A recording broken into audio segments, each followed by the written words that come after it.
We start off with US President Donald Trump is set to speak at Russian President Vladimir Putin today as he pushes for the end to the war in Ukraine after positive talks between American and Russian officials in Moscow. Trump also stated that his conversation with Putin would include talking about the division of assets like land and power plants between Russia and Ukraine to end the conflict. Trump is trying to win Putin's support for a 30-day ceasefire proposal that Ukraine accepted last week. Kremlin spokesperson Dmitry Peskov did confirm that Putin would speak to Trump by phone. Ukraine's President Zelensky has said that he sees a good chance to end the war after Ukraine accepted a 30-day ceasefire proposal from the US. However, Zelensky made it clear that Ukraine's sovereignty is non-negotiable and Russia must give back the territory it has taken. Russia demands ironclad guarantees in any peace deal, including that Ukraine stay out of NATO and remain neutral. Let's take a listen to what Trump had to say. Yeah, we learned a lot. We're doing pretty well, I think, with Russia. And we'll see if we have something to announce maybe by Tuesday. I'll be speaking to President Putin on Tuesday. And a lot of work's been done over the weekend. We want to see if we can bring that war to an end. Maybe we can, maybe we can't, but I think we have a very good chance. We are now joined by Dr. Vasilin Ivanov-Popovsky, Professor and Vice Dean, Jindal Global Laws School, located in New Delhi. Thank you very much for joining us on the program. I want to talk about these demands from Putin, first of all. He has demanded that Ukraine stay out of NATO. He's demanded that there is going to be no peace, European peacekeepers in Ukraine. He's also demanded concessions, land concessions in particular, from Ukraine. Is this really is this laying groundwork for lasting peace here with these Russian demands? Well, definitely not, because Ukraine accepted unconditionally the proposal of 30-day ceasefire. So any condition that Putin makes from now on will be seen as a delay, and it will not please President Trump. He wants to report quick success. He promised to finish the conflict in 24 hours. It didn't happen. Now it's 2 months since his presidency. And for him, this is a very good chance to succeed in 30-day ceasefire, somehow to present that as a big peace deal, which obviously it is not, because ceasefire is very different from a long-term peace deal. So any questions about membership in NATO, it's a long-term. If I'm Zelensky, I will say, yes, I will not become member of NATO this year, 2025. And then what? Long-term, Ukraine will continue to insist to security guarantees and to membership in European Union first and foremost, and possibly NATO later as well. In terms of the assets, which President Trump also mentioned, and here is something important, which is Zaporozhye, the biggest nuclear power station, which currently is in Russian hands. And even the fact that that nuclear power plant will be discussed is possibly also good news for Ukraine, because if it is currently in Russian hands, the only two outcomes could be either it stays in Russian hands as it is now, or the negotiation goes to be returned to the Ukrainian hands, because it's a major the biggest, by the way, nuclear power point station in Europe. And that will also be interesting to see tomorrow what happens with the Zaporozhye nuclear station. Dr. Veselin, I was wondering, what security guarantees do you think that Ukraine can get out of this deal? Let's say Russia, no NATO membership, no European peacekeepers. How can Ukraine be assured that Russia isn't just going to invade them again? Then a possibility will be a separate treaty, a convention between Ukraine and NATO, applying Article 5 of NATO's guarantees, effectively saying that if Russia invades Ukraine again, NATO will stand with Ukraine.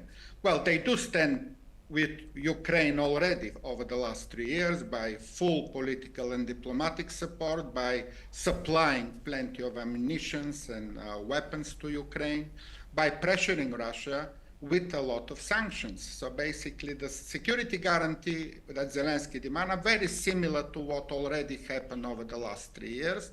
Those need to continue. I guess also one condition that Putin mentioned is who is going to monitor the 30-day ceasefire.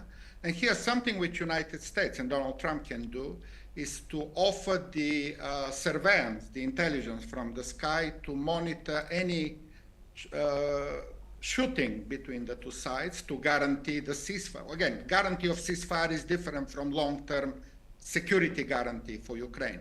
If the 30-day ceasefire has a firm guarantee from United States to monitor big troops movement, for example, or to some attack by drones, Yes.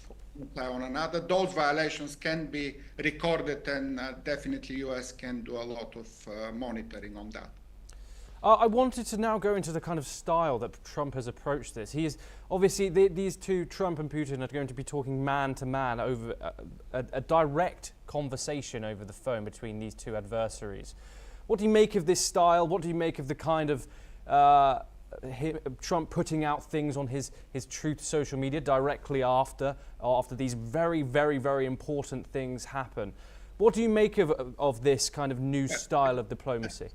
It's a very irony and paradox here, because a very important matter globally is discussed by two men who have a totally distorted picture of the world, historically, ideologically. One of them considered to Russia to be an imperial 19th century power, and he wants to return that, not only Soviet Union, but even the previous great Russia. And the other one is talking similarly ridiculously about making America great again, which is obviously an ideological and nonsensical force. So two men who have so much irrationality in their thing. They don't understand the world, they don't understand the rules. Even if they agree on something today, they will disagree tomorrow, lie after lie. So it's really useless for them to talk, I'll put it this way. And for that matter, I don't expect much to happen tomorrow. It will be probably another comedy show, but they would like to present it as a success. Trump will go and say, I achieve a big deal, a big peace with only 30-day ceasefire. Trump always like that. He wants to change every narrative every day in order to be on the first page of the news. And he's on the first page of the news exactly because he says different things every week.